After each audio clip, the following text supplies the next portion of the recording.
El Ateneo puertorriqueño se complace en presentar su programa El Ateneo en su hogar, con el licenciado Eduardo Morales Coll, presidente del Ateneo, y el doctor José Milton Soltero, vicepresidente del Ateneo puertorriqueño.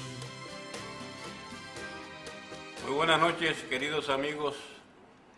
Aquí estamos otra vez en vuestros hogares para llevarles a ustedes uno de los programas que nos hemos comprometido en llevarles sobre los temas de discusión que se están dando en Puerto Rico en torno a la libre determinación para resolver el estatus final de Puerto Rico. Esta noche nos acompaña el doctor Francisco Catalá, quien tendrá a su cargo llevarles a ustedes una idea, una expresión de cómo serían los distintos sistemas económicos en Puerto Rico bajo cada una de las tres alternativas, desde un punto de vista científico, económico. Me acompaña esta noche el doctor José Milton Soltero, vicepresidente del Ateneo puertorriqueño, y el doctor Hamid Galib, presidente de la sección de Ciencias Políticas y Morales. Muchas gracias por recibirnos otra vez en nuestros hogares y esperamos que este programa sea de su agrado. Adelante, José Milton. Nuestros queridos televidentes, como ustedes notarán al ver este programa, es la segunda ocasión que el Ateneo de Puerto Rico trae al doctor Francisco Catalá a participar en ello. La primera vez fue en la primera serie, la serie de Afirmación Nacional. En ella nos dio una exposición maravillosa, de la cual recibimos muchas llamadas por lo mucho que aprendieron, era lo que nos decían al llamarnos. Esta noche viene a hablar un tema que ya presentó el señor presidente, muy interesante y que a todos ustedes lo han discutido y tienen sumo interés en escuchar.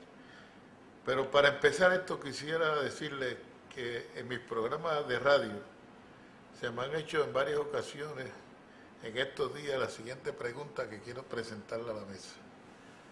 Me han dicho, doctor, ¿por qué ha quebrado el gobierno del Estado Libre Asociado a los 53 años de estar gobernando?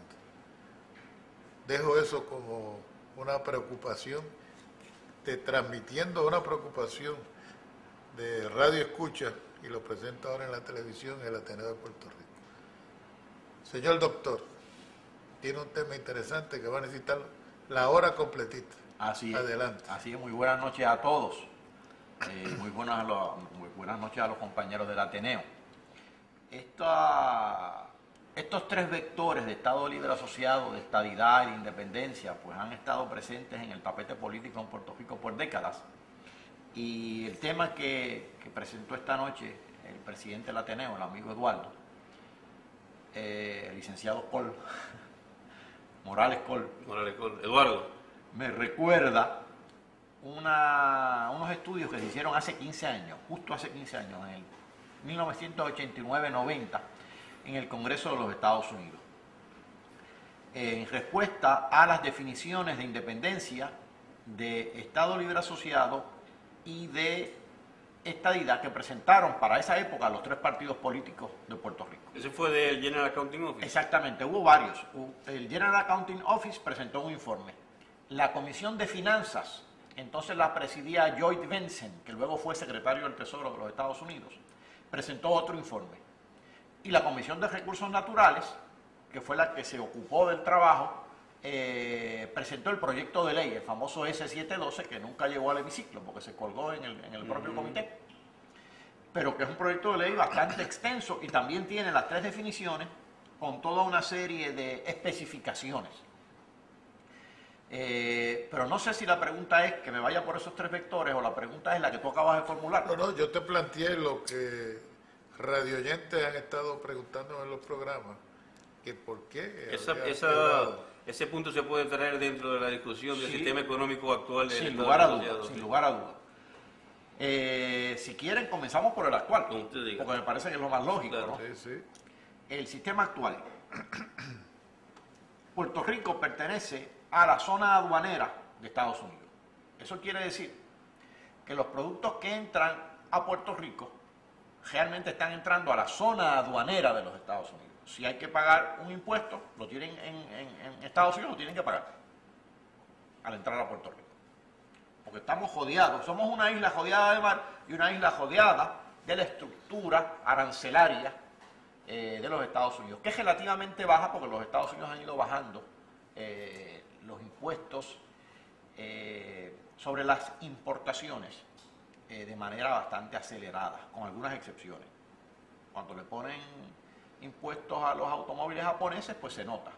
O cuando le ponen una cuota a los automóviles japoneses, como hizo Reagan, pues se nota también en los precios de esos automóviles. Así que estamos jodeados por una zona aduanera. En segundo lugar, para propósitos contributivos, ya que ese es el tema en estos días, Puerto Rico es una jurisdicción extranjera. Se trata como si fuera una jurisdicción extranjera. Por un lado, el gobierno federal no impone contribuciones sobre ingresos, no impone contribuciones tampoco ni a los individuos ni a las corporaciones, y por otro lado, aplican unas secciones del Código Federal de Rentas Internas que se llaman secciones sobre corporaciones foráneas controladas, lo mismo que aplican en cualquier otro país extranjero, sea en Japón, sea en Singapur, sea en Francia, sea en Holanda, sea en Canadá. Un paréntesis, eso es parte de la razón por la cual muchas personas en Puerto Rico están empezando a comprender el por qué se dice que Puerto Rico pertenece a los Estados Unidos, pero no es parte de los Estados Unidos. Eso es correcto, lo cual a veces a uno se le da mucho trabajo explicarlo porque muchas personas creen que Puerto Rico es parte de los Estados Unidos cuando no es parte, pertenece a. Y por cierto, en la legislación ya en transición de las 936 y demás, el lenguaje no tiene ambajes, son corporaciones de posesiones, pertenece a, no es parte de. Y eso está bien claro. Así que ahí tenemos ya dos características de la situación actual. Por un lado, somos una ínsula jodeada no únicamente de mar, sino de la zona aduanera de los Estados Unidos. Y en segundo lugar, para propósitos tributarios, somos considerados como una jurisdicción fiscal foránea, extranjera.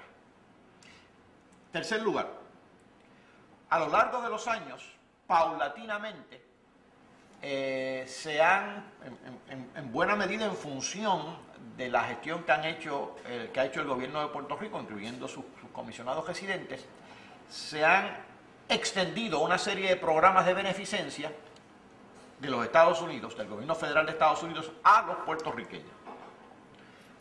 Por ejemplo, el programa de alimentos que empezó en el 1976. Por ejemplo, las becas federales a los estudiantes universitarios que empezaron en el 1973.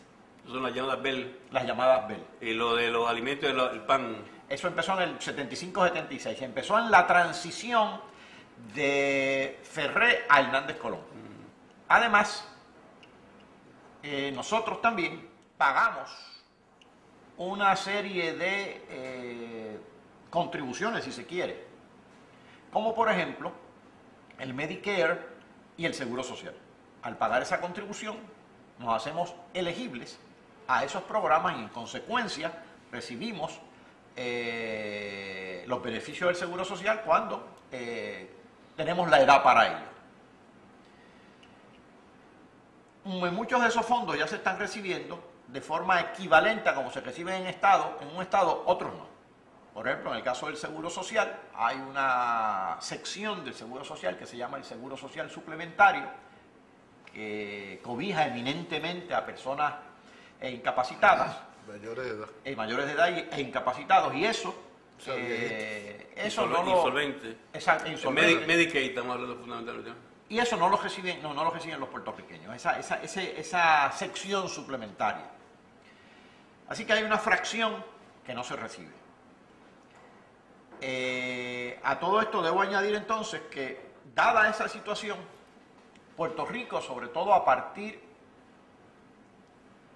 de los primeros 50 años del siglo, se convirtió en una plantación de azúcar orientada al mercado de Estados Unidos, porque esa es otra característica que tiene Puerto Rico bajo el régimen actual, desde el 98 realmente, y es que tiene acceso al mercado norteamericano, tanto de bienes como de personas.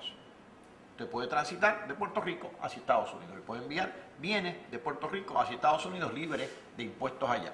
Y los que pagan arbitrios, que es otra característica, como el caso del ron, pues ese arbitrio se le devuelve al Tesoro de los Estados Unidos, que actualmente, al Tesoro de Puerto Rico, que actualmente asciende como a 300 millones anuales. No es una enorme cantidad, pero es una cantidad razonable. Allá le pusieron un tope, por cierto.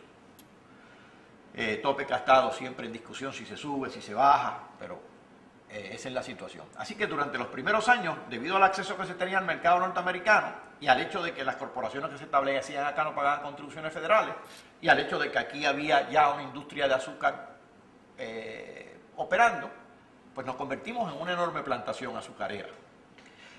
Después de la década del 40, sobre todo a partir del 47, cuando se legisla la ley de incentivos contributivos locales, no estamos hablando de los federales ahora, sino de los locales, pues es una legislación que se orienta a atraer inversiones directas extranjeras. Inversiones directas quiere decir que no es una inversión financiera, sino que es el establecimiento de una fábrica. Y desde el 47, pues la llamada Operación Manos a la Obra ha estado fundamentada en los dispositivos contributivos federales, la exención contributiva local y la atracción de capital externo incentivada por esas exenciones. Durante esa segunda mitad del siglo XX se pasó por varias fases. Hubo una fase de la década del 50 de industria bastante ligera, ropa, zapatos, textiles. La década del 60 se altera un tanto eso.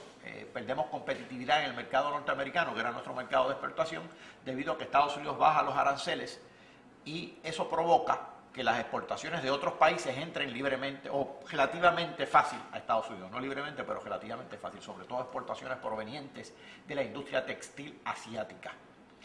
Y entonces empieza a dársele énfasis a la industria petroquímica, a las refinerías de petróleo. Todavía queda un pueblo fantasma allá en Peñuelas, ¿no? En Tallaboa.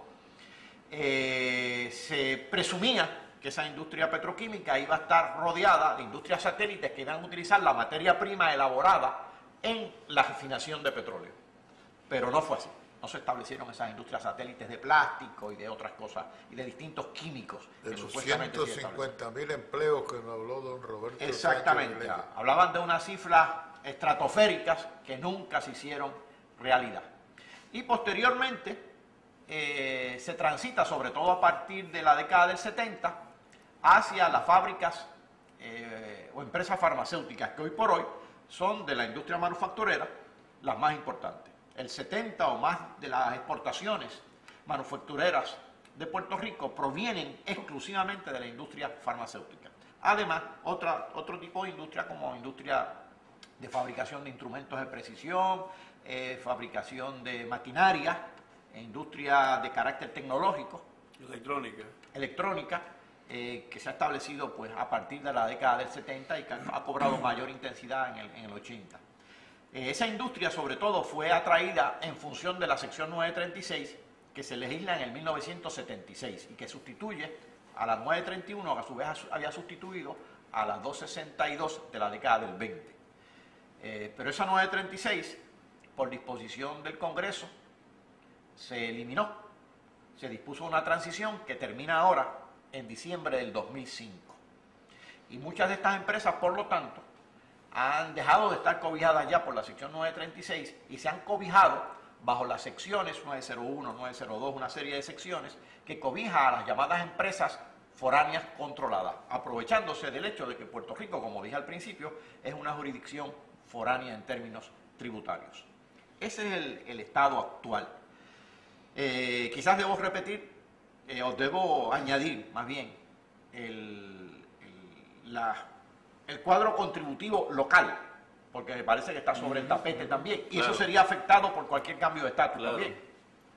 Puerto Rico tenemos varias instancias gubernamentales. Están los municipios, que dependen eminentemente de patentes y de la contribución sobre la propiedad. Muchos de ellos están teniendo dificultades presupuestarias también. La deuda pública sumada de todos esos municipios, no todos los municipios emiten bonos, suma alrededor de 2.000 millones de dólares. Comparada con la del gobierno central, pues es modesta. está entonces el gobierno central, que se compone de las agencias que no venden servicios y que no emiten bonos como tales, aunque el gobierno como tal sí los emite. Digamos el Departamento de Educación, el Departamento de Estado, el Departamento de Salud, el Departamento de la Familia, esa rama ejecutiva. Esa, es más bien de gasto, pero no produce ingresos. Exactamente. En este momento, esa rama depende de la contribución que recauda, eminentemente, de la que le recauda, de la contribución sobre ingresos que le recauda a los individuos, a las corporaciones, más de otras contribuciones como son licencias y como son arbitrios. Cuando se habla actualmente del déficit gubernamental, se está hablando de ese déficit exclusivamente.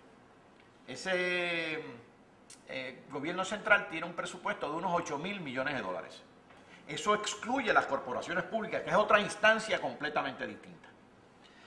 Ese presupuesto de 8.000 millones de dólares, estoy hablando en números redondos, pues ya dije que depende eminentemente de esa base contributiva, esa base fiscal del pueblo de Puerto Rico.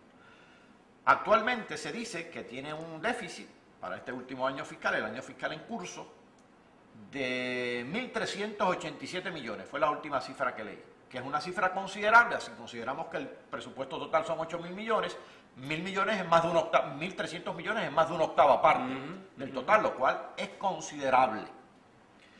Pero además el gobierno tiene una deuda pública, ese gobierno central, de unos 8.000 millones que le llaman la constitucional, que se ha dado en función de la emisión de bonos y que tiene una restricción, se está sujeta a un margen prestatario.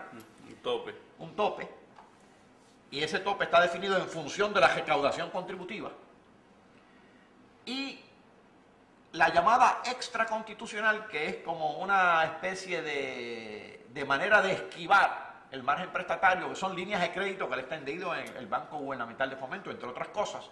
Y esa extraconstitucional, que son dineros que ha tomado prestado, no vía la emisión de bonos, esa extraconstitucional suma, según las informaciones públicas, alrededor de 7.000 millones. Pues 8.000 más 7.000 estamos hablando de 15.000 millones de dólares de deuda pública.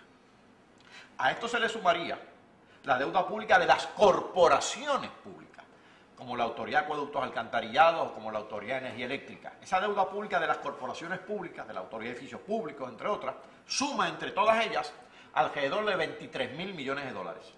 23.000 más 15, 38.000, más los 2.000 millones de los municipios, pues estamos hablando de una deuda pública total en todas las instancias gubernamentales de alrededor de 40.000 millones de dólares. Repito, para beneficio de los televidentes, 40.000 millones. Esos son 40 millardos en español o 40 billones en la acepción anglosajona. Eso pues desafía el presupuesto familiar, claro. Yo quisiera hacer una pregunta ahora, que es la siguiente. ¿Es o no cierto que Puerto Rico es el país latinoamericano más endeudado?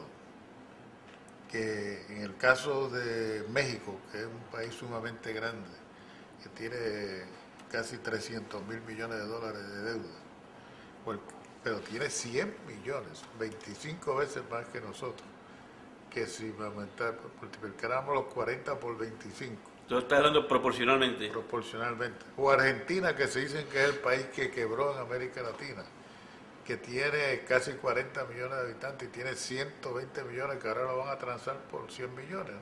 Sí. 100.000 millones. Tú haces un muy buen comentario ahí. Por un lado, nuestra población es modesta, 4 millones. De hecho, no llegamos a 4 millones. Pero además de eso... por lo a 40, que es 1 a 1.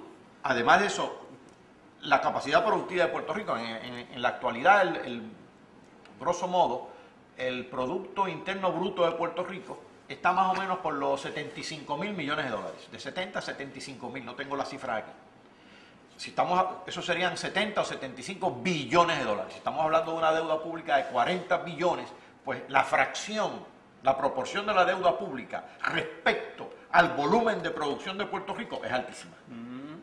Debo añadir también, fíjate tú que esto me parece muy interesante. En la década del 50 y del 60, la dependencia de Puerto Rico de fondos federales era exigua. Exigua. muy poca.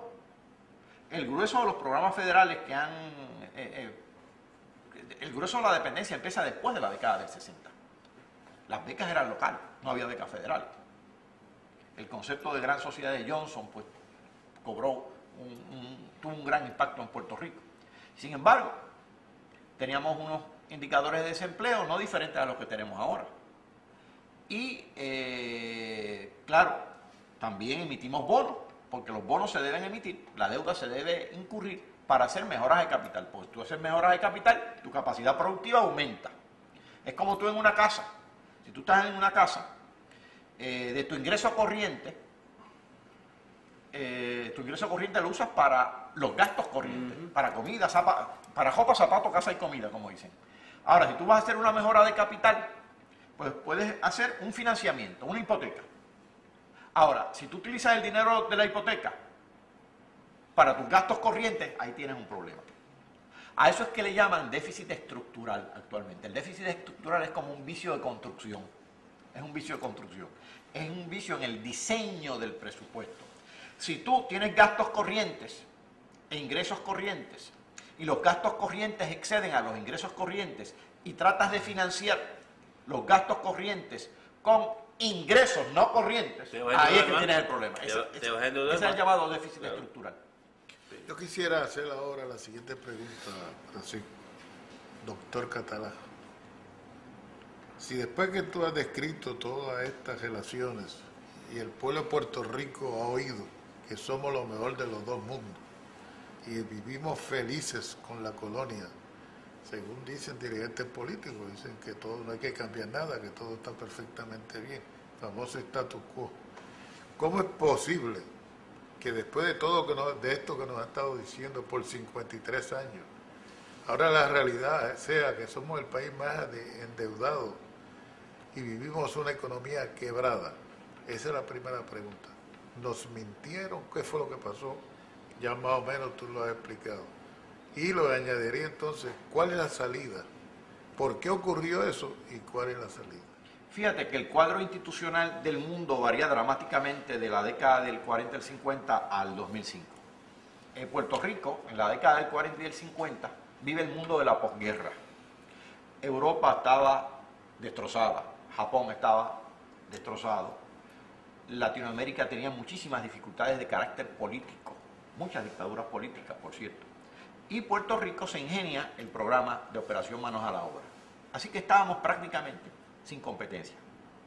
Y creció en la década del 50 y del 60, a razón de la producción en Puerto Rico, en la década del 60 y del 50, crecía en promedio 6-7% en términos reales. Claro, pues estamos llegó hasta crecer algunos años al 10%. Estábamos partiendo de cero. Exacto. Que el crecimiento al principio es mucho mayor que luego que se va desarrollando el programa.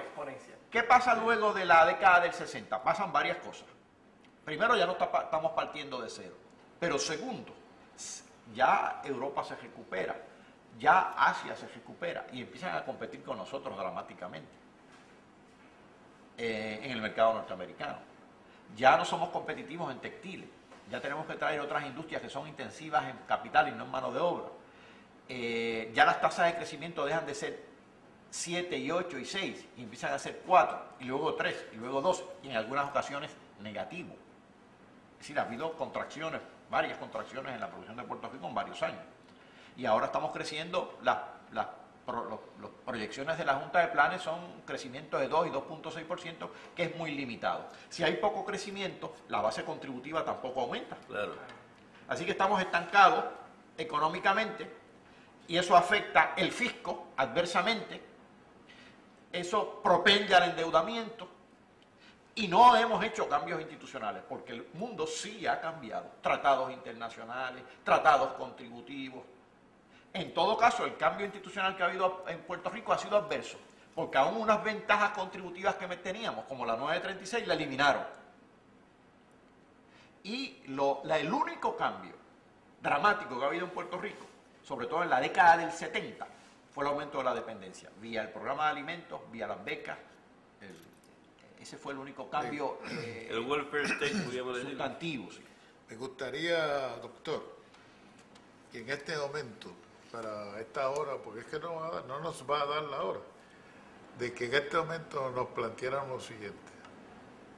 El Estado Libre Asociado, 53 años, con toda esta cosa ha quebrado. ¿Cómo la soberanía nacional, la independencia, nos va a permitir vivir nosotros en mejores condiciones que lo que estamos viviendo, que es lo que el pueblo plantea, para no querer cambio? Ya tú adelantaste los tratados, pero me gustaría eso, porque esa es la parte fundamental que el pueblo quiere escuchar, para tener los elementos de juicio, que le den la fuerza para discutir con su familia y para su conciencia y para tener su autoestima garantizada. Tenemos que considerar dos aspectos todavía que no se han considerado. Uno es bajo la soberanía total y el otro es bajo la estadidad. ¿Cuál sería el retrato? Vamos a hablar ahora de la soberanía, después nos habla de la estadidad y el pago de contribuciones, etcétera, etcétera. Vamos a ver qué cambiaría y qué no cambiaría. Para empezar, como somos una jurisdicción actualmente extranjera para propósitos contributivos, pues eso con la independencia no cambia. Es decir, la responsabilidad contributiva de una empresa norteamericana en Puerto Rico, la responsabilidad contributiva, el trato fiscal que Estados Unidos le da a una empresa radicada en Puerto Rico, bajo esas disposiciones del Código Federal de Rentas Internas que cobijan a las empresas foráneas no controladas, a las empresas foráneas controladas, es el mismo. Eso no se altera en lo más... Son foráneas en los dos casos. No se altera en lo más mínimo. Por tanto, no afecta a esa industria que está... No la afecta. La que se quisiera ir, se podría ir ahora también, se quisiera ir ahora. Si no es rentable ahora, pues quizás tampoco va a ser rentable en la independencia, probablemente. Quizás sí, en función de un tratado. Pero eso no se alteraría dramáticamente. Por eso es que otros países están siendo muy exitosos en atraer inversión externa, tanto de Europa como de Estados Unidos. Porque como tiene el poder de negociar y hacer el sector. Exacto, porque ya, si le es rentable, ya no hay las trabas que había anteriormente. Fíjate que nuestro esquema mental se ha quedado estancado en el 50. Se han dado unos cambios institucionales, se ha liberalizado este mundo de las inversiones extranjeras, se ha liberalizado el comercio internacional y nosotros estamos operando como si el mundo fuera el mundo cerrado de la década del 50 y que el único acceso que teníamos era Estados Unidos. Y que teníamos ese privilegio, cuando eso para nosotros ya ha dejado de ser privilegio porque otros lo tienen. Y el Tratado de Libre Comercio le abrió a América Latina. Así que en ese sentido, la independencia, pues ese esquema no lo altera, pero sí añade entonces el de la capacidad de hacer los tratados internacionales. Tratados de toda índole. Aquí yo estoy destacando, hombre, los tratados económicos, los tratados comerciales, los tratados contributivos, pero ni qué pensar las posibilidades culturales que esto abre. Y digo las posibilidades culturales porque cultura y economía no son dos cosas separadas. Claro, es parte de uno. Es parte. Claro. Y en la medida en que tú estás vinculado culturalmente con otras áreas y que hay intercambio cultural, en esa medida también va a haber intercambio económico. Y viceversa. Es decir, no son cosas independientes unas de las otras. Como no es independiente el tener una cultura nacional y el poder articular un proyecto económico nacional. Es muy difícil articular un proyecto económico nacional si es inexistente una cultura nacional. Y ese ejemplo lo tenemos en los propios Estados Unidos, en Inglaterra, en los países europeos, en un sinfín de países. Así que esa vinculación al mundo, incluyendo Estados Unidos, esa es la puerta grande de la independencia, a mi juicio. Es abrirse al mundo. Realmente la independencia, aquí hay un mote que se utiliza mucho, el de separatismo, la independencia es la unión con el mundo. Es más, la integración al mundo, para hacer el aporte que nos corresponde hacer en el mundo. Ahora bien, junto a eso hay que considerar la otra dimensión, la de los fondos federales. Hay fondos federales, el grueso de ellos, más del 50% de ellos, que son derechos adquiridos. Por ejemplo, el que recibe seguro social, pues va a recibir seguro social. Tiene derecho con un derecho adquirido. El mismo derecho. Lo mismo Medicare, que también es un derecho adquirido. Lo mismo las pensiones. Lo mismo unos seguros que hay. Por desempleo, por ejemplo. Hay unos derechos que se han adquirido en virtud de unas cotizaciones. Eso no se pierde. Ahora usted dirá. Y los que no están acogidos al seguro social, digamos yo que estoy, alguno que esté cotizando. Juan Pérez, que tiene 20 años, 25 años, 30 años, está cotizando el Seguro Social. ¿Qué va a hacer de él cuando llegue a la edad de jubilación? Fíjate, esa pregunta se hizo en el 1990 también, y nos la contestaron. De hecho, en el informe del Comité de Finanzas que cité hace un momento, el que presidió Joyce Bentsen, dice que hay unos tratados de Estados Unidos con otros países, porque se le ha presentado esa situación, de personas que por unos años cotizaron al Seguro Social norteamericano, luego se radicaron en otros países, cotizaron al Seguro Social de otro país o al Programa de Seguridad Social de otro país, y luego tenían que combinar ambos. Y existen unas disposiciones contractuales para la realización de la fusión de ambos programas.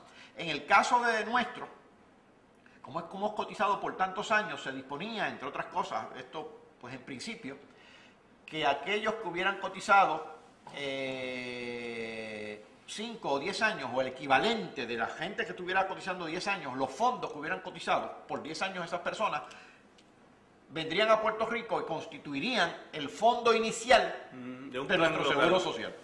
Mientras que los que hubieran cotizado de X años en adelante continuarían en el programa de Seguro Social. ¿Hasta cuándo? Pues hasta que fallezcan, ¿no? Y hay otras alternativas también. Hay otras alternativas. Estudiarlas, ver las actuariales, a ver qué es lo que más nos conviene. Había muchas alternativas. Existe la alternativa inclusive de que aún siendo separados, Puerto Rico y los Estados Unidos, ya siendo independiente o lo que fuera, existe la alternativa viable de que se siga cotizando al plan que ya existe. De que Puerto Rico pues crea, bueno, esto es un fondo, esto es un seguro, viéndolo desde el punto de vista de como si fuera un seguro, una compañía de seguro cualquiera. Hay muchas posibilidades racionales. En aquella ocasión llegamos hasta el detalle de discutir dos aspectos que a veces no se discuten. Uno, aquí los bancos pagan una prima al Federal Deposit Insurance Corporation y el que deposita está asegurado hasta $100,000. Y la gente decía, oye María, pero ¿qué pasará entonces? Bueno, ya por fortuna nosotros tenemos experiencia en seguros, porque las cooperativas de Puerto Rico, que son locales, están asegurados por una corporación puertorriqueña, una corporación pública, COSEC, hasta $100,000, igualito que el FDIC, igualito. Así sistemas paralelos. Habría que hacer una transición. Esa transición puede contemplar el que se acojan a un seguro local o algún tipo de reaseguro, algún tipo de negociación con el FDIC. Así que eso estaba también, inclusive llegamos a discutir el cojeo. Si tú vas al correo, notarás que el grueso de los empleados, por no decir todos, son puertorriqueños. Así que el peritaje está ahí. ¿Cuál es el misterio del cojeo? Ninguno. Hay cojeo en todas partes del mundo. Aún en países, desafortunadamente, relativamente atrasados. Y fuente de ingresos. Y fuente de ingresos. Y eso se articula mundialmente. Es decir, no es ningún misterio ni ninguna cosa mágica. Lo que pasa es que aquí el problema ha sido el miedo. Fíjate tú que cuando tú le tienes miedo al dentista, permites que los dientes se descompongan y no vas al dentista. Así nos está pasando a nosotros. Tenemos miedo y permitimos que el país se descomponga y no nos descolonizamos, no vamos al dentista. Yo tengo ahí mismo una pregunta. Si vamos al profesor, o sea, a la cuestión macro, y ahora que estoy viendo esta mesa que tiene una piedrita incrustada, con lo que mencionó el doctor Soltero de ese déficit tan de tantos años, en el macro, ¿cuáles son las piedras en el camino grande que no nos, además del miedo, que nos va a dificultar esta edición económica que usted vea? Las piedras grandes que tenemos todavía. Falta de producción. ¿Cuáles son esas piedras para cualquiera de los caminos? Hay unas piedras que hay que reconocer en cualquiera de los caminos. Por ejemplo, el capital local en Puerto Rico, el capital nacional, el grueso no se ha orientado a actividades productivas, se ha orientado a actividades especulativas. Y ha permitido, se ha recostado, por así decirlo, del protagonismo del capital extranjero. Eso tú lo ves en la manufactura y lo ves crecientemente ahora en el sector de los servicios, sobre todo en los sectores comerciales. No hay nada malo, en principio, con el capital extranjero y lo podemos utilizar en cualquiera de las alternativas, no hay nada malo.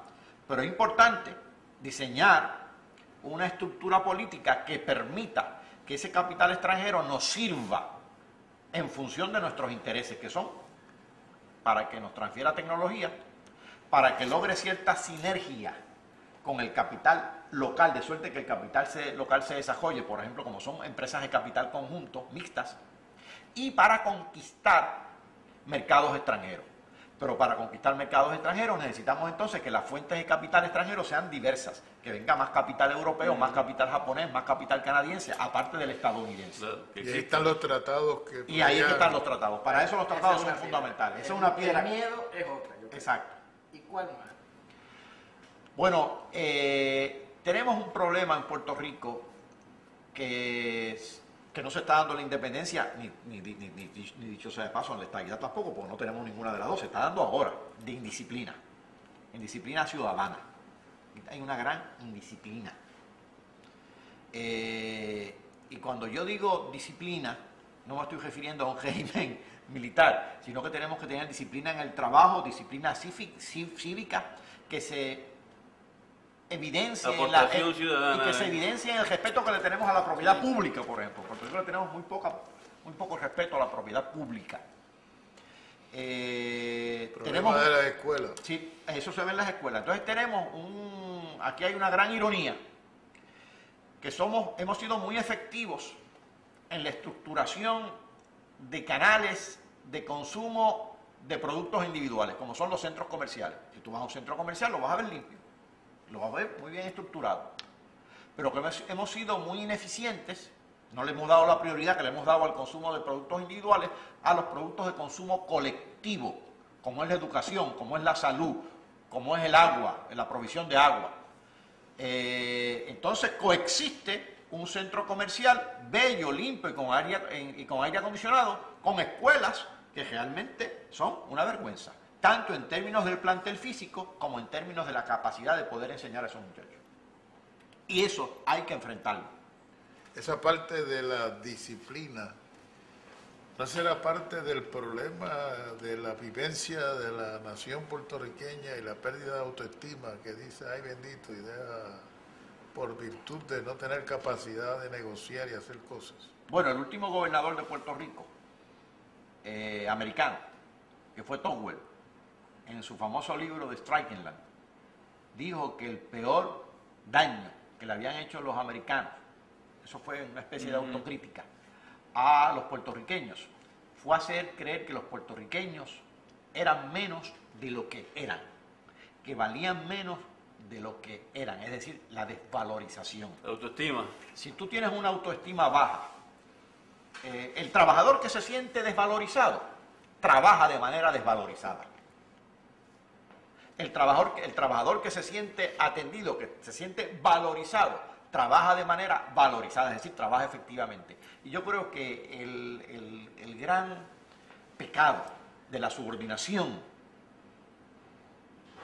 sea política, cultural, Es un factor personal, psicológico. es que destruye la autoestima. Y si tú destruyes la autoestima, pues vas a tener indisciplina, vas a tener minusvalorización, vas a tener resquebrajamiento social. Hablando de ese tema, me gustaría que nos hablara algo sobre lo que está en la mesa en los últimos días en los niveles esos de capital, de hacerle Puerto Rico un centro internacional de seguros, que movilizara entonces gran capital a Puerto Rico, paralelo a lo que es Panamá hoy en día. En la República, actualmente en la colonia o en el Estado, ¿cómo funcionaría ese centro? Bueno, fíjate, hay países que han logrado que muchas casas matrices de empresas se establezcan en el país. Eso es extraño. Tú dirás, bueno, pero la Toyota no va a establecer la casa matriz en Puerto Rico, ni la General Motors. No, son nuevas empresas creadas en la electrónica y demás. Establecen las casas matrices. Y cuando establecen las casas matrices, pueden establecer los centros de distribución en Puerto Rico también. Eso puede darse en la manufactura, como puede darse en los servicios, que es el ejemplo que tú traes. Lo que a mí me preocuparía es que se diera un tipo Walmart. Eso no. Porque Walmart no es una actividad productiva, Walmart es una actividad de distribución. Y si pone un canal de distribución aquí, pues no significaría mucho. Además, Walmart es una empresa, como ustedes saben, pues, de dudosa reputación. Yo lo creo que sí. Ahora, con relación a los seguros, debo darte una buena noticia. Aquí hay dos empresas netamente puertorriqueñas que son líderes en la industria de seguros, como es la Cooperativa de Seguros Múltiples y como es la Cooperativa de Seguros de Vida, que ya están expandiéndose internacionalmente. Primero, la Seguros Múltiples está penetrando el mercado latino en Florida y espera expandirse a otros lugares. Pero están pensando también tanto COSBI, es decir, la Cooperativa de Seguros de Vida, como seguros múltiples en el mercado latinoamericano, sobre todo en Centroamérica, que es el más cercano. Claro, eso sujeto a vencer las restricciones legales, las de aquí y las de allá, que pudiera haber, pero el hecho de que lo estén explorando, me parece que habla bien de esas empresas que son netamente puertorriqueñas. Hay un fantasma que no hemos hablado y que está por ahí. ¿Qué pasó con el superpuerto en todo esto? El superpuerto para todo. Bueno, el superpuerto se concebía como un puerto de transbordo donde iba a haber unas empresas satélites, ahora se me parece a lo de la petroquímica, unas empresas, y por cierto, en la misma zona, unas empresas satélites que se van a establecer, decían, de mucho valor añadido, es decir, que la materia prima que trasladen esos barcos, se elabore en esas empresas satélites y sea reexportada hacia otros mercados. Ahora bien, ahí hay varias dificultades. La primera que tenemos actualmente son las leyes de cabotaje. Porque si un barco viene de Rotterdam o de Ámsterdam y llega a Puerto Rico y quiere seguir hacia Estados Unidos, con carga hacia Estados Unidos, no va a poder. O viceversa. Así que ahí ya hay una restricción. Y esa restricción no la va a tener un puerto extranjero que esté compitiendo con nosotros, como puede establecerse en Jamaica, en Santo Domingo, donde sea. Y en segundo lugar, se está diseñando ese superpuerto con muchísima ambivalencia. Aparentemente hay una serie de intereses creados que quieren convertirlo en meramente un puerto regional para que no compita con San Juan. La línea de servicio. Exactamente. Entonces hay todas unas fuerzas encontradas. No obstante, en principio, no hay duda que un puerto de transbordo está en correspondencia con la posibilidad de que Puerto Rico sea un centro activo de distribución, no únicamente de servicios, sino de bienes de toda índole. Doctor, yo quiero hacer una preguntita para traer un poquito otra vez al carril. ¿Nos queda todavía echarle un vistazo a las posibilidades del sistema económico nuestro bajo la alternativa de la estadidad? ¿Cómo afectaría eso al sistema económico puertorriqueño? ¿Qué nosotros estaríamos aportando si es que tenemos que aportar algo al sistema económico estadounidense? ¿O qué es lo que estaríamos recibiendo? ¿Cómo subsistiríamos bajo un estatus dentro de la Federación de los Estados Unidos? Bueno, en primer lugar, en la estadidad lo primero que desaparece es el tratamiento de jurisdicción fiscal foránea. Y ya eso afecta tanto a las corporaciones, tanto a la atracción de capital externo, porque van a tener que pagar contribuciones federales, van a ser, no van a estar ubicadas en una jurisdicción fiscal extranjera, van a estar sujetas a todo el peso fiscal federal, como a los individuos. Ese es el primer problema. Ahí tendríamos un problema tanto en términos de que lo que tú tengas que pagar como individuo, pero también en términos de programa de promoción de empresas extranjeras, de capital extranjero en Puerto Rico, incluyendo el norteamericano. El norteamericano. Si una empresa americana se va a establecer en Puerto Rico o en el continente bajo las mismas circunstancias, lo más probable es que escoja el continente, puesto que allá está es un mercado más grande. Tiene que variar la circunstancia. Costo de transportación, ya los costos de salario mínimo son los mismos. Así que ahí viene el primer problema. Ese es el problema grande en términos económicos. Y la incapacidad de compensar eso con tratados internacionales, porque no lo podremos hacer. Estaríamos cobijados por los tratados internacionales que haga el gobierno federal, donde contaríamos como una parte marginal, ciertamente marginal. Por eso es que algunos economistas hablan del proceso de guetización. Es decir, en Estados Unidos hay guetos y están en la estadidad. Y aquí podríamos eso tener sería un gran gueto. de dependencia económica de un estado de welfare. Exactamente. El propio Romero lo dijo una vez. El propio exgobernador Romero lo decía cuando decía que la estadidad era para los pobres. Pero si la estadidad es para los pobres, entonces es para la dependencia. Porque no era para enriquecer los pobres, ni para activar los pobres, sino para mantenerlos. Claro, el otro lado son los fondos federales. Los fondos federales aumentarían marginalmente, porque muchos programas ya estamos en un 100%. Así que aumentarían marginalmente. Medicaid, por ejemplo, daría algo. Medicare, el Seguro Social Suplementario, pero no dramáticamente. De hecho, en el 1990, reitero la cita del informe de Benson, y el GAO, el General Accounting Office, que es una especie de oficina de estudios adscrita al Congreso, hicieron unas comparaciones y la estadidad no resultó bien parada. ¿Por qué? Por la pérdida de los incentivos contributivos, por un lado, y porque los fondos federales prácticamente ya somos elegibles a ellos y si ese era el elemento de compensación, es un elemento triste. Pero aunque pudieran compensar, ¿es que acaso la dependencia es un mecanismo para salir de la pobreza? La dependencia es un mecanismo para eternizar la pobreza, para continuar la pobreza. Eso es lo que es la dependencia. La dependencia en ninguna parte del mundo, ni aquí, ni en Estados Unidos, ni en ninguna parte del mundo, es un mecanismo para desarrollarse. Es un mecanismo para el estancamiento. Es un mecanismo para aliviar unas urgencias básicas, pero no pasar de ahí. La lógica dice que si uno es parte de un todo y ese todo se encarga de distribuir entre las partes, pues uno tiene que hacer una aportación a ese todo. En el caso de Puerto Rico, ¿dónde estaría la capacidad nuestra de aportar al todo para entonces recibir una parte de esa distribución? ¿Qué capacidad tendríamos nosotros de aportar al fisco federal, por ejemplo? Eso serían los impuestos federales de los estados. Correcto. Bueno, mira lo que estaba pasando en los estados. Se nos olvidan los 50 estados. En los 50 estados, más de 2/3 partes de ellos tienen crisis fiscal gravísima. Y el grueso de ellos están despidiendo gente. Peor todavía. En algunos estados que dependían mucho del impuesto sobre la venta, ahora que se está discutiendo aquí los impuestos sobre el consumo, han recurrido a combinar el impuesto sobre el consumo con impuestos sobre ingresos a nivel estatal. Y aún así están teniendo grandes dificultades. Y lo han hecho porque el impuesto sobre el consumo tiende a ser un tanto volátil.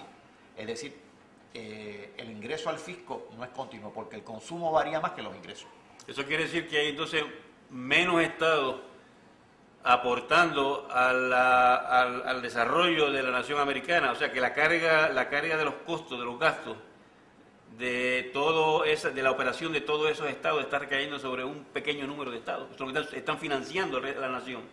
Sí, además es muy peligroso hacer una apuesta con relación a los fondos federales porque precisamente en el nuevo presupuesto que sometió Bush, las partidas que redujo eran las partidas de educación, las partidas para combatir el narcotráfico y las partidas que aumentó, pues ya sabemos cuáles son, las partidas de defensa, de milicia.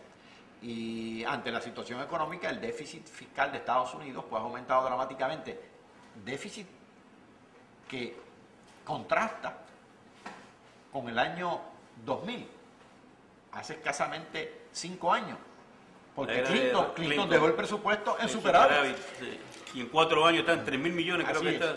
Sobre ese tema hay algo sumamente interesante que todos los puertorriqueños deben tener en su casa para el análisis que van a hacer, que estarán haciendo en este momento con la información que se está discutiendo. Y es lo siguiente: Estados Unidos ha estado cubriendo todos esos déficits, vendiendo bonos. Y todos los que poseían dólares en Japón, en Europa, en todos los sitios, compraban los bonos americanos y subsidiaban el déficit de Estados Unidos. Ahora, acá es el Greenspan, el hombre que tiene a cargo la reserva, el dinero de la reserva, la realidad presente y futura de Estados Unidos, que están vendiendo los bonos americanos para cambiarle, recibir los dólares y cambiarlos por euros. Y entonces eso pone en crisis, y llama la atención, el financiamiento de la deuda norteamericana.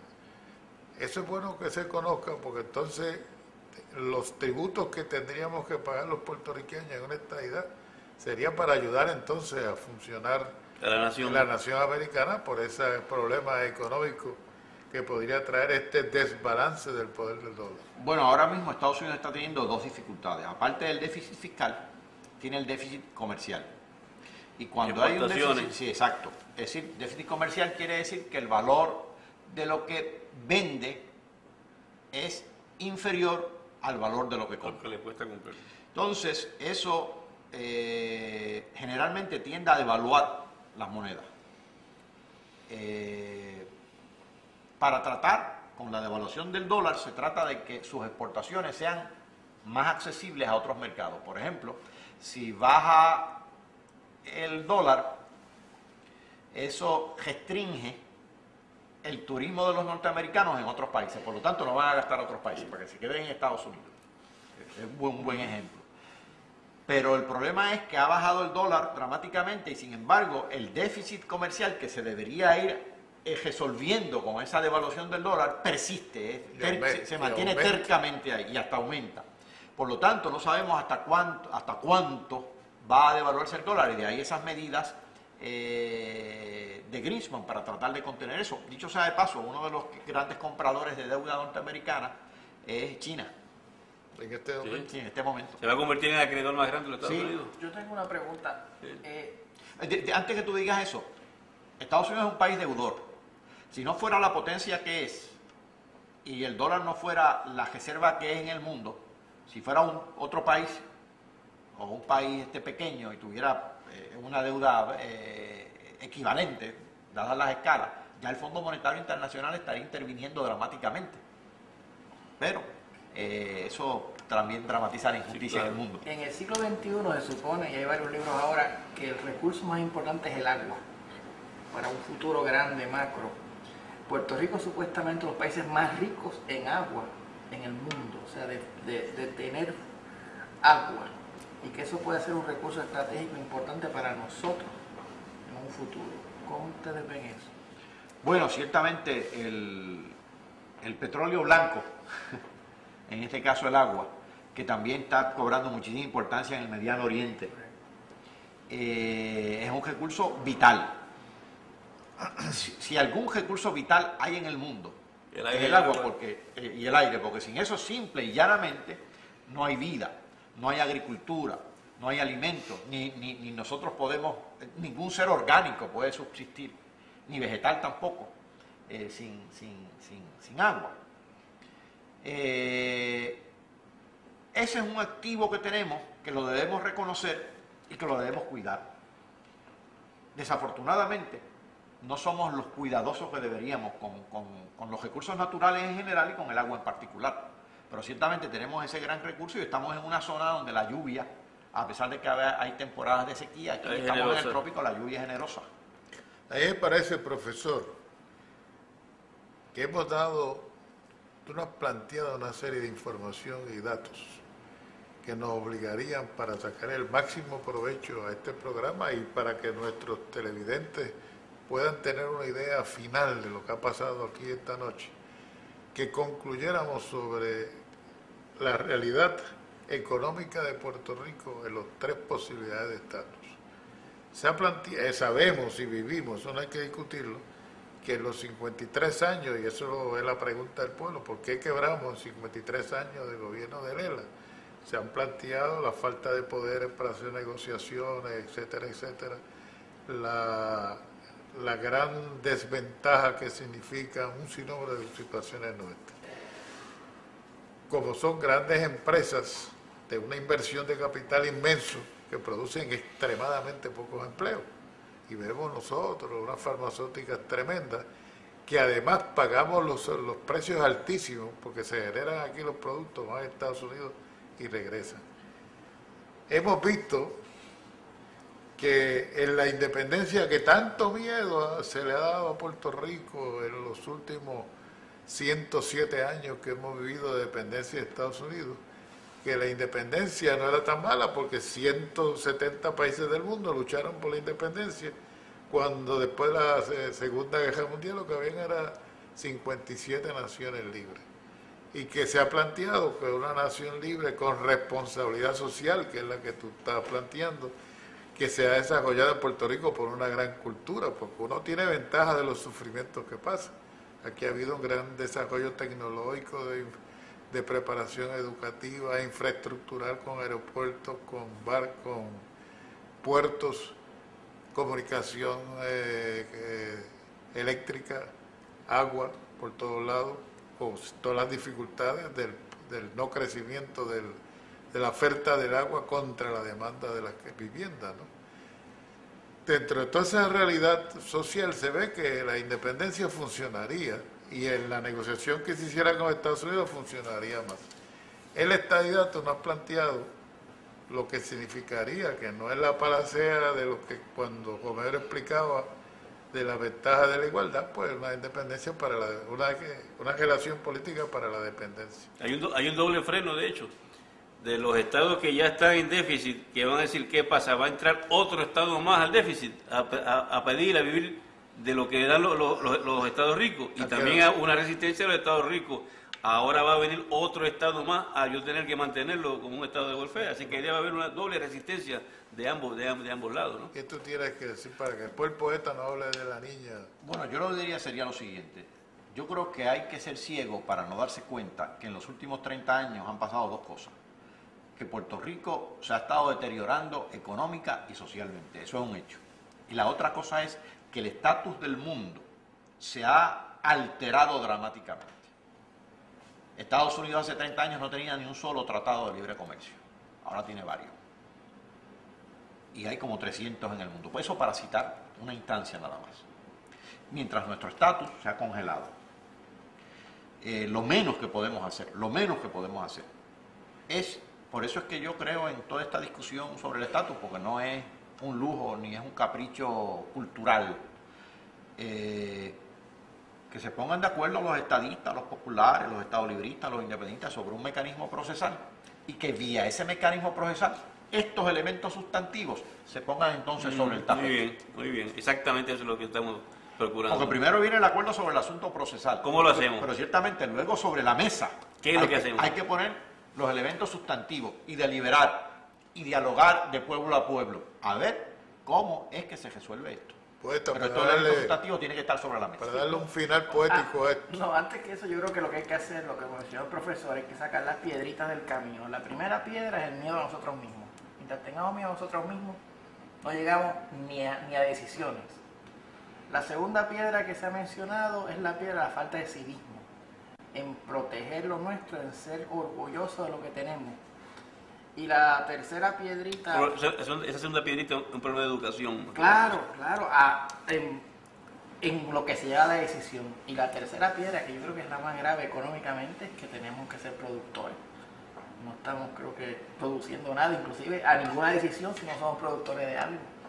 O sea, esas 10 piedritas son básicas para sacarlas ahora del camino.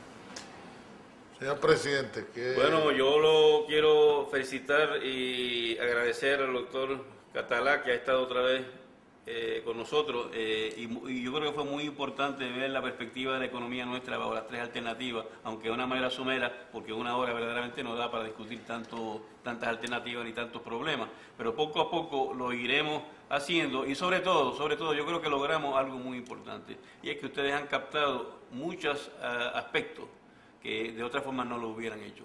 Así es que muchas gracias por estar con nosotros aquí en el Ateneo. Esperamos que nos abran sus puertas nuevamente. Gracias otra vez a los panelistas. Muy buenas noches y hasta la próxima. A mí me gustaría, para terminar el programa, que nos quedemos todos, ustedes y nosotros, convencidos que somos una nación, la nación puertorriqueña, que tenemos las alternativas y la capacidad para ser exitosos y desarrollar una calidad de vida, que no tenemos que tener miedo y mucho menos creer que no podemos. Así que la mentalidad es que sí podemos, vamos a buscar el mecanismo procesal y vamos a buscar esa calidad de vida que tanto queremos. Buenas noches, señor presidente. Gracias, señor profesor. Gracias, poeta.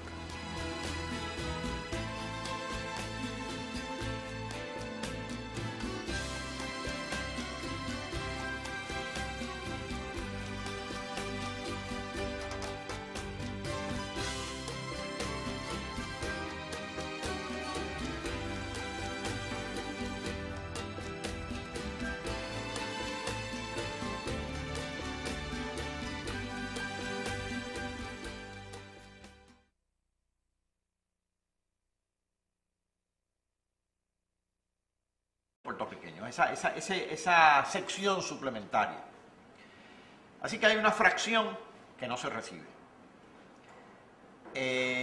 A todo esto debo añadir entonces que dada esa situación, Puerto Rico, sobre todo a partir de los primeros 50 años del siglo, se convirtió en una plantación de azúcar orientada al mercado de Estados Unidos, porque esa es otra característica que tiene Puerto Rico bajo el régimen actual, desde el 98 realmente, y es que tiene acceso al mercado norteamericano, tanto de bienes como de personas. Usted puede transitar de Puerto Rico hacia Estados Unidos, le puede enviar bienes de Puerto Rico hacia Estados Unidos libres de impuestos allá. Y los que pagan arbitrios, que es otra característica, como el caso del ron, pues ese arbitrio se le devuelve al Tesoro de los Estados Unidos, que actualmente, al Tesoro de Puerto Rico, que actualmente asciende como a 300 millones anuales. No es una enorme cantidad, pero es una cantidad razonable. Allá le pusieron un tope, por cierto. Tope que ha estado siempre en discusión si se sube, si se baja, pero esa es la situación. Así que durante los primeros años, debido al acceso que se tenía al mercado norteamericano y al hecho de que las corporaciones que se establecían acá no pagaban contribuciones federales y al hecho de que aquí había ya una industria de azúcar operando, pues nos convertimos en una enorme plantación azucarera. Después de la década del 40, sobre todo a partir del 47, cuando se legisla la ley de incentivos contributivos locales, no estamos hablando de los federales ahora, sino de los locales, pues es una legislación que se orienta a atraer inversiones directas extranjeras. Inversiones directas quiere decir que no es una inversión financiera, sino que es el establecimiento de una fábrica. Y desde el 47, pues la llamada Operación Manos a la Obra ha estado fundamentada en los dispositivos contributivos federales, la exención contributiva local y la atracción de capital externo incentivada por esas exenciones. Durante esa segunda mitad del siglo XX se pasó por varias fases. Hubo una fase de la década del 50 de industria bastante ligera, ropa, ambajes. Son corporaciones de posesiones. Pertenece a, no es parte de. Y eso está bien claro. Así que ahí tenemos ya dos características de la situación actual. Por un lado, somos una ínsula rodeada no únicamente de mar, sino de la zona aduanera de los Estados Unidos. Y en segundo lugar, para propósitos tributarios, somos considerados como una jurisdicción fiscal foránea, extranjera. Tercer lugar, a lo largo de los años, paulatinamente, se han, en buena medida en función de la gestión que ha hecho el gobierno de Puerto Rico, incluyendo sus comisionados residentes, se han extendido una serie de programas de beneficencia de los Estados Unidos, del gobierno federal de Estados Unidos, a los puertorriqueños. Por ejemplo, el programa de alimentos que empezó en el 1976. Por ejemplo, las becas federales a los estudiantes universitarios que empezaron en el 1973. Son las llamadas Bell. Las llamadas Bell. Y lo de los alimentos, el pan. Eso empezó en el 75-76. Empezó en la transición de Ferré a Hernández Colón. Además, nosotros también pagamos una serie de contribuciones, si se quiere, como por ejemplo el Medicare y el Seguro Social. Al pagar esa contribución, nos hacemos elegibles a esos programas y en consecuencia recibimos los beneficios del Seguro Social cuando tenemos la edad para ello. Muchos de esos fondos ya se están recibiendo de forma equivalente a como se reciben en un estado, otros no. Por ejemplo, en el caso del Seguro Social, hay una sección del Seguro Social que se llama el Seguro Social Suplementario, que cobija eminentemente a personas incapacitadas, mayores de edad e incapacitados, y eso no lo... Insolvente. Exacto, insolvente. Medicaid, estamos hablando fundamentalmente. Y eso no lo reciben, no lo reciben los... si quieren, comenzamos por el actual, porque me parece que es lo más lógico, claro, ¿no? Sí, sí. El sistema actual. Puerto Rico pertenece a la zona aduanera de Estados Unidos.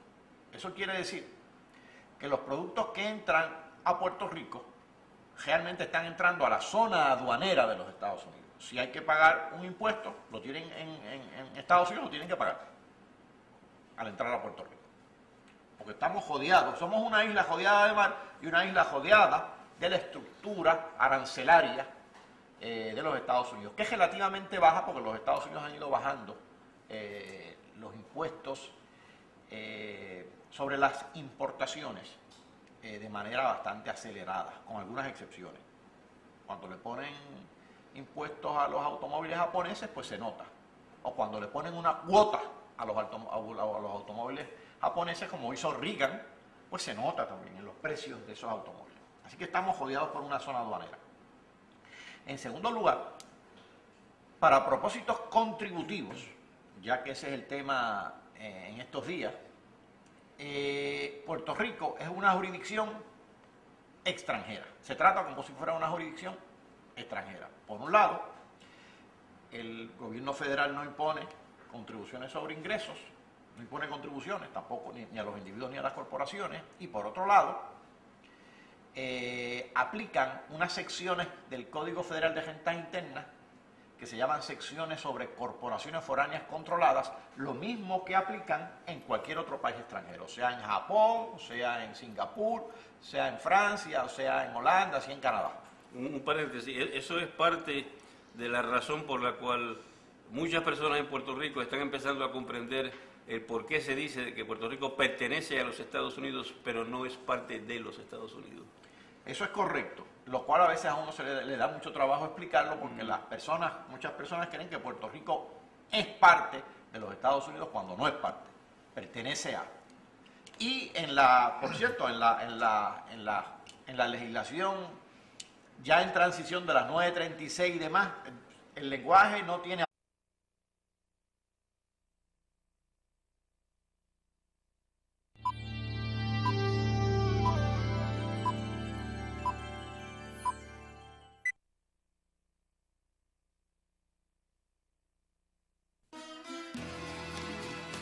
El Ateneo puertorriqueño se complace en presentar su programa El Ateneo en su hogar, con el licenciado Eduardo Morales Coll, presidente del Ateneo, y el doctor José Milton Soltero, vicepresidente del Ateneo puertorriqueño. Muy buenas noches, queridos amigos. Aquí estamos otra vez en vuestros hogares para llevarles a ustedes uno de los programas que nos hemos comprometido en llevarles sobre los temas de discusión que se están dando en Puerto Rico en torno a la libre determinación para resolver el estatus final de Puerto Rico. Esta noche nos acompaña el doctor Francisco Catalá, quien tendrá a su cargo llevarles a ustedes una idea, una expresión de cómo serían los distintos sistemas económicos en Puerto Rico bajo cada una de las tres alternativas, desde un punto de vista científico, económico. Me acompaña esta noche el doctor José Milton Soltero, vicepresidente del Ateneo puertorriqueño, y el doctor Hamid Galib, presidente de la sección de Ciencias Políticas y Morales. Muchas gracias por recibirnos otra vez en nuestros hogares y esperamos que este programa sea de su agrado. Adelante, José Milton. Nuestros queridos televidentes, como ustedes notarán al ver este programa, es la segunda ocasión que el Ateneo de Puerto Rico trae al doctor Francisco Catalá a participar en ello. La primera vez fue en la primera serie, la serie de Afirmación Nacional. En ella nos dio una exposición maravillosa, de la cual recibimos muchas llamadas por lo mucho que aprendieron, era lo que nos decían al llamarnos. Esta noche viene a hablar un tema que ya presentó el señor presidente, muy interesante y que a todos ustedes lo han discutido y tienen sumo interés en escuchar. Pero para empezar esto quisiera decirles que en mis programas de radio se me han hecho en varias ocasiones en estos días la siguiente pregunta que quiero presentarle a la mesa. Me han dicho, doctor, ¿por qué ha quebrado el gobierno del Estado Libre Asociado a los 53 años de estar gobernando? Dejo eso como una preocupación, transmitiendo una preocupación de radio escucha, y lo presento ahora en la televisión en el Ateneo de Puerto Rico. Señor doctor, tiene un tema interesante que va a necesitar la hora completita. Así es. Adelante. Así es, muy buenas noches a todos. Muy buenas noches a los compañeros del Ateneo. Estos tres vectores de Estado Libre Asociado, de estadidad y de independencia, pues han estado presentes en el tapete político en Puerto Rico por décadas. Y el tema que presentó esta noche el presidente del Ateneo, el amigo Eduardo, el licenciado Col, Morales Col, Eduardo, me recuerda unos estudios que se hicieron hace 15 años, justo hace 15 años, en el 1989-90, en el Congreso de los Estados Unidos, en respuesta a las definiciones de independencia, de Estado Libre Asociado y de estadidad que presentaron para esa época los tres partidos políticos de Puerto Rico. ¿Ese fue del General Accounting Office? Exactamente, hubo varios. El General Accounting Office presentó un informe. La Comisión de Finanzas, entonces la presidía Lloyd Bentsen, que luego fue secretario del Tesoro de los Estados Unidos, presentó otro informe. Y la Comisión de Recursos Naturales, que fue la que se ocupó del trabajo, presentó el proyecto de ley, el famoso S712, que nunca llegó al hemiciclo porque se colgó en el propio comité, pero que es un proyecto de ley bastante extenso y también tiene las tres definiciones con toda una serie de especificaciones. Pero no sé si la pregunta es que me vaya por esos tres vectores o la pregunta es la que tú acabas de formular. No, yo te planteé lo que radioyentes han estado preguntando en los programas, que por qué ese punto se puede traer dentro de la discusión del sistema económico actual del sin Estado lugar a asociado. dudas, sin lugar a dudas.